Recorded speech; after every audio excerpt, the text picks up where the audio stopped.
Ken Coker from Grand Rapids Press would interview Jon Siesling on April 24, 2005 at Bellamy Creek Correctional Facility. This was 2 years after the murders. Jon was 19 years old now. He told them that he can see his own family on the other side of the chain-link barbed wire fence. He stood there alone in the prison yard. They were covered in blood. He reads their lips. Why, is what they said. He can still hear their screams. Decades later, it still isn't clear. Only Jon knows and his accomplice. He adds, he's not Jeffrey Dahmer. Before we can make sense out of something we can never make sense out of, let's dive into his younger years, just a little. When Jon was 12 years old, he was a sullen kind of kid. He says he has a happy few memories, but he paints a picture his childhood just wasn't that good. His father, Jon Siesling, was a truck driver who wasn't home that much. He spent long periods of time on the road, and Jon had complained to his psychologist, who testified at his trial that Mr. Siesling was an alcoholic that beat him with hands and belts, along with being verbally abusive, a claim that his father said just isn't true. He says he loves his father, but he doesn't like him. And about his mother Sharon, he says he despises her. She also had abused him. He didn't go into depths as to how. Jon said he cared for his sisters. He felt a need to protect them from predators. Quote, "You know how guys are," end quote. Jon started abusing drugs when he was as young as 12. He started smoking weed, LSD, cocaine, heroin, PCP, alcohol, peyote, a hallucinogen. If you name it, Jon would have partaken in it. He dropped out of high school in his 11th year. While Jon was home and his parents was at work, he would have his friends over. They would drink, do drugs. He would black out a lot. With the amount of drugs he was taking, he called this the actions of Johnny. He also was on a doctor-prescribed Prozac for his depression. He says that it didn't work. It made his blackouts longer. His parents had got him on Prozac because he had tried to end his life twice, putting his grandfather's gun in his mouth and pulling the trigger, but nothing happened, and speeding his car into traffic. Quote, "I regret my entire life. I was damned from the day I was born," end quote. Jon stayed in the 3rd floor of his family's rented home. He actually had his own bathroom, and off to the left it's described as a living room. Pretty good quarters for a 16-year-old kid. He said he had drawn a pentagon on the wall of his basement bedroom. He had an altar in his room as well. His parents thought he was devil worshipping. He said it was Wicca, a neo-pagan religion he discovered when he was 16 years old. He said he was never a devil worshiper. Weeks before Jon would commit this horrific slaying of his family, he had ran away several times. He said his father was going to put him out anyway. He had told his friends that he had planned to kill his family. His friends would testify that they believed that he was joking. On January 23rd, 2003, Caitlin is 16 years old. She had gotten into an argument with her brother, which in turn had his mother get into an argument with him. He says he locked himself in his room and he laid on his bed for hours. Jon said he blacked out. When he came to, his mother was barely breathing. She was screaming, quote, why, I love you. Please don't kill your father, end quote. Or he thought. He may have imagined it. How could she be speaking? Her throat was slit. His mother had been badly beaten with a bat. Caitlin was in the kitchen and she'd been beaten with a bat as well and sexually assaulted with the same bat.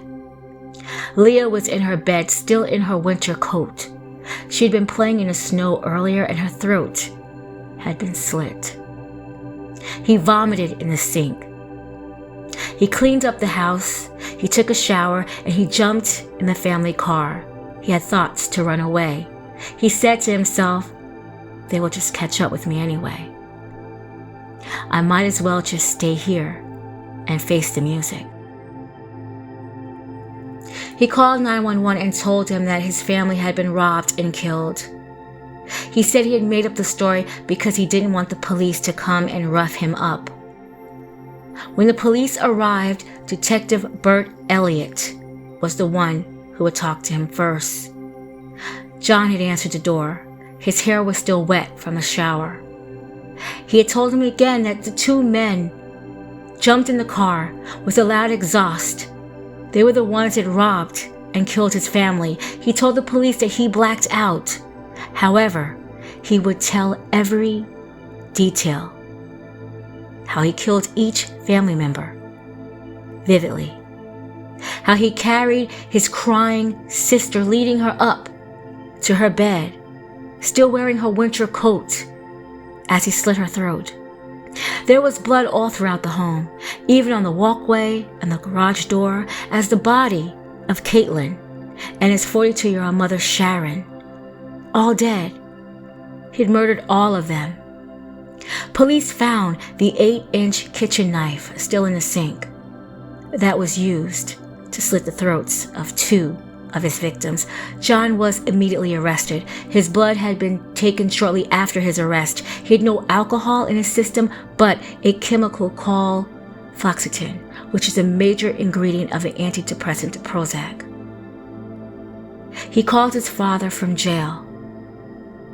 "Hey, it's me, Dad." His father just responded, "Oh." He said, "I hope you don't believe I did this in my right state of mind, because I wasn't." He hears his father crying over the phone. His father said he believed him, but he didn't want to talk to him anymore. His father had a mental breakdown. He kept repeating, quote, "The whole family is gone. They're dead," end quote.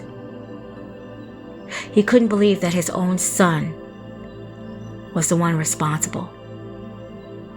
In 2 years, his maternal grandfather had came to visit him only one time. They spoke about family, but not what happened on January 23rd. He said he was now reading Way of the Peaceful Warrior. Quote, "It's about getting in touch with your soul, if I have one. I feel my soul may be in jeopardy," end quote.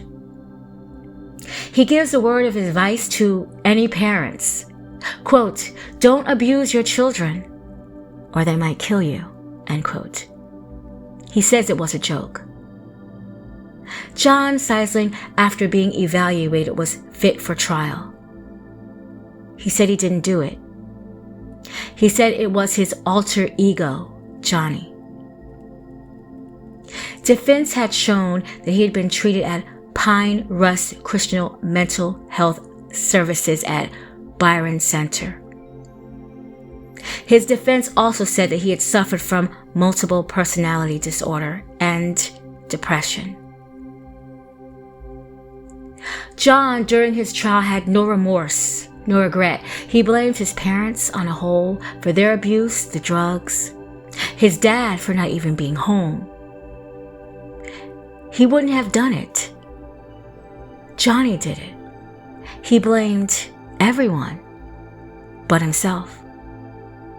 Before the judge would hand him his sentence, he allowed Jon to speak. Quote, "I would just like to apologize to all those involved for all the pain and loss I've caused. I had no intention of doing what I'd done," end quote. Jon Siesling was charged with and convicted of 3 counts of first-degree murder. He was sentenced to life in prison.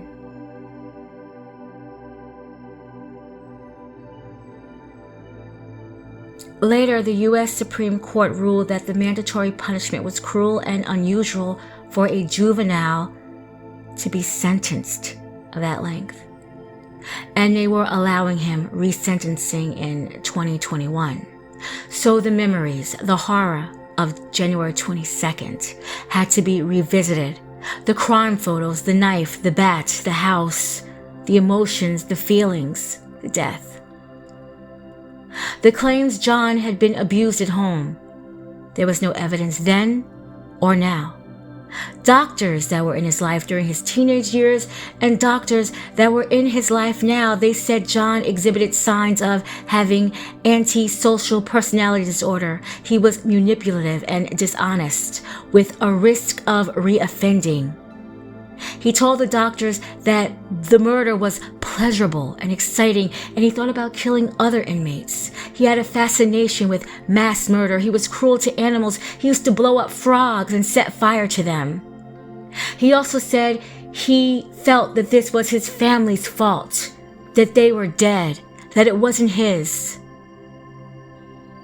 Jon could possibly be released because he committed these crimes when he was a juvenile.